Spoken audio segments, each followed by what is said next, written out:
Et salut les loulous, comment allez-vous aujourd'hui? En tout cas moi ça va très bien, j'espère sincèrement que vous allez bien.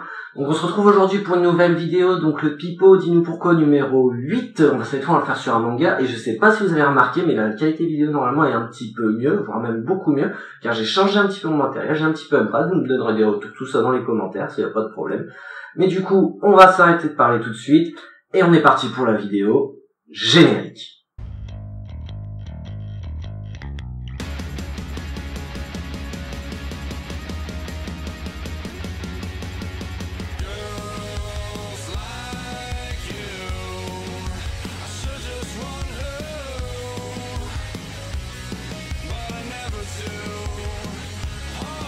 Aujourd'hui, on va parler de The Breaker et The Breaker New Wave. Donc, The Breaker, qu'est-ce que c'est? C'est un manhwa écrit par Kuk Jin Jeon, qui est dessiné aussi par Jin Won Park. Donc, il est prépublié entre 2007 et 2010 dans le magazine Young Champ et est composé de 10 tomes. Une suite, nommée The Breaker New Wave, est prépubliée entre 2010 et 2015 et est composée de 15 tomes. Donc The Breaker, c'est un manhwa du style school life, arts martiaux, humour, alors que The Breaker New Wave, lui, c'est vraiment uniquement style arts martiaux. Donc un manhwa, qu'est-ce que c'est? Pour ceux qui ne le savent pas, c'est, pour faire simple, c'est un manga, mais fait par des Coréens, tout simplement. Donc on va donc commencer tout de suite par un petit résumé des deux œuvres, c'est parti. Par contre, juste avant le résumé, je préfère vous prévenir, il risque d'y avoir du spoil, mais il est pas énorme non plus, je vais pas non plus vous annoncer les plus gros twists de l'histoire ou les plus gros aboutissants de l'histoire. Mais je préfère prévenir qu'il risque d'y avoir du spoil quand même. Au moins, vous êtes prévenus. Dans The Breaker, Lee Si-won est un lycéen qui est une victime. Il se fait tabasser, racketter, humilier en public par les voyous. Apparaît alors un prof déjanté, Han Shonwo. Il sauve Si-won qui tente de se suicider. Plus tard, alors que Si-won se balade en ville, il croise par hasard son prof qui met une raclée à quelques voyous en utilisant les arts martiaux. Si-won a pris sa décision. Il veut que Shonwo lui apprenne les arts martiaux afin de se protéger ceux qu'ils aiment.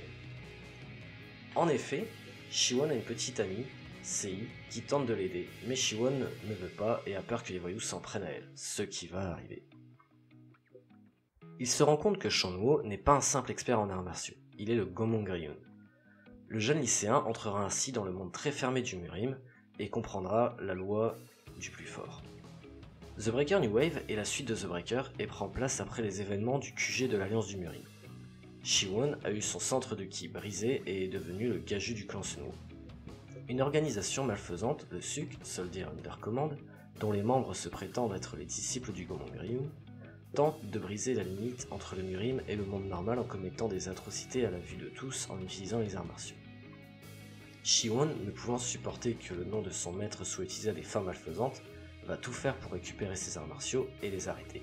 Alors on va faire un petit peu de définition pour pas être trop perdu non plus. Donc le Murim c'est quoi? En gros c'est le monde des arts martiaux, où seule la loi du plus fort prédomine. C'est pas un monde différent du nôtre, hein, pas dans le sens où il y a notre monde et on est dans un monde parallèle, c'est le monde du Murim. Non, les deux mondes sont vraiment, ils prennent place dans le monde actuel, dans le monde d'aujourd'hui. Seulement afin de préserver ces deux mondes, et que ce soit pas l'anarchie, parce que bon, il y a le monde du Murim, le monde des arts martiaux, où tout le monde fait des trucs comme ça, alors que de l'autre côté, c'est un monde normal. Il a décidé que le Murim devait rester secret, afin de préserver le reste de la population.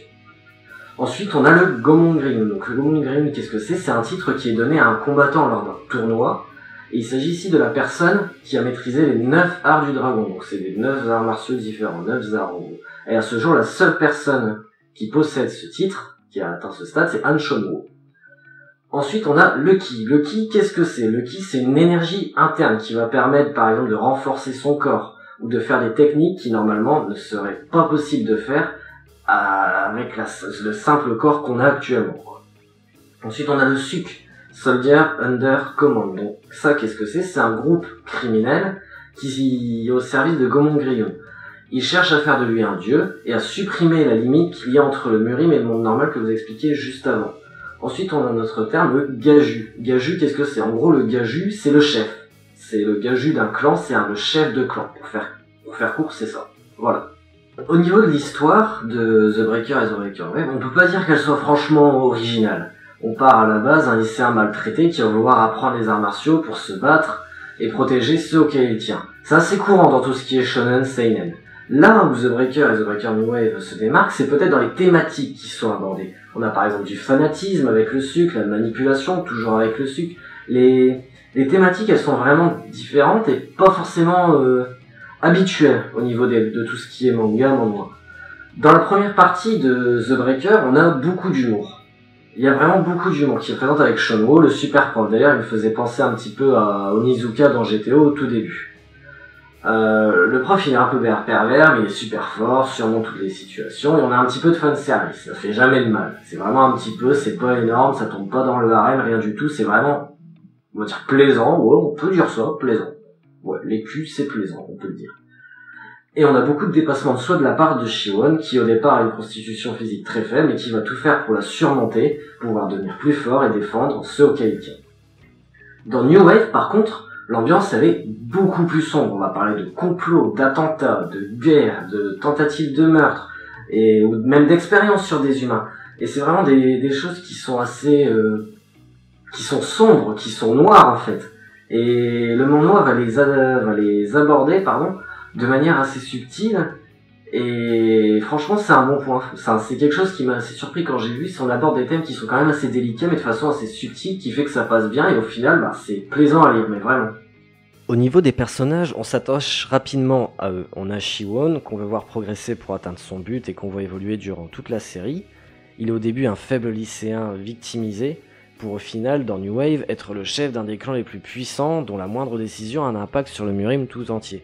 On le voit évoluer tout au long de l'aventure, que ce soit physiquement ou psychologiquement. On a ensuite Shonwo, le tout-puissant Shonwo, qui reste décalé toute la première partie, pour enfin montrer toute sa puissance à la fin de The Breaker, et ensuite démontrer sa badassitude totale dans New Wave. On a aussi Lee Shio, l'infirmière sexy présente dans The Breaker, amoureuse de Shonwo, qui va aider Shiwon comme elle le peut en lui donnant des conseils et chercher à rester auprès de Shonwo à tout prix. Dans New Wave, on a Ginny qui va apparaître et être l'un des personnages principaux de cette seconde partie, qui va également aider notre héros tout au long de son aventure et qui a son caractère bien trempé à elle. Au niveau des combats, on n'a rien à redire. On ressent la puissance des coups, la badassitude, les personnages... La badassitude des personnages, est bien représentée au travers des dessins qui sont vraiment très bien faits. Ça, c'est badass, par exemple. Ça aussi, c'est badass. Mais ça aussi, c'est badass. Les dessins, ils sont aussi très beaux et retranscrivent bien les combats. L'action reste fluide, le découpage est bien fait. On n'est pas perdu dans le déluge de coups dont nous assaille, on va dire, le manhwa. Et ça, c'est vraiment bien. Une 3e saison est prévue pour ce manhwa. Elle a été annoncée normalement pour mars 2019. Et franchement, j'ai vraiment hâte de la lire. Car les première et deuxième parties sont vraiment bien et je vous les conseille vraiment. Et voilà, c'est fini pour cet épisode 8 de Pipo Dis-nous pourquoi. Donc Pipo Dis-nous pourquoi, il faut aller lire The Breaker et The Breaker New Wave, qui sont un manhwa coréen, c'est gagne à être connu, vraiment. Donc l'épisode est un petit peu plus court que les autres, parce que là pour le coup, vu qu'on parle de manhwa papier, donc d'œuvres papier, on va pas pouvoir parler de musique, j'ai pas pu vous faire écouter les os, les trucs comme ça. J'ai pas pu vous montrer d'extrait vidéo de l'œuvre, vu que ça reste un manga papier. Mais quand même, je pense avoir dit tout ce que j'avais à dire. Et donc du coup, on se retrouve pour le prochain épisode qui devrait arriver très vite. Allez, ciao! Et voilà, donc c'est fini pour cette vidéo. Donc comme d'habitude, si vous avez aimé, n'hésitez pas à mettre un pouce bleu juste en dessous, à me suivre sur Twitter, sur Twitch, les liens, tout est en dessous. Et on se retrouve pour une prochaine vidéo. Allez, ciao, bye bye!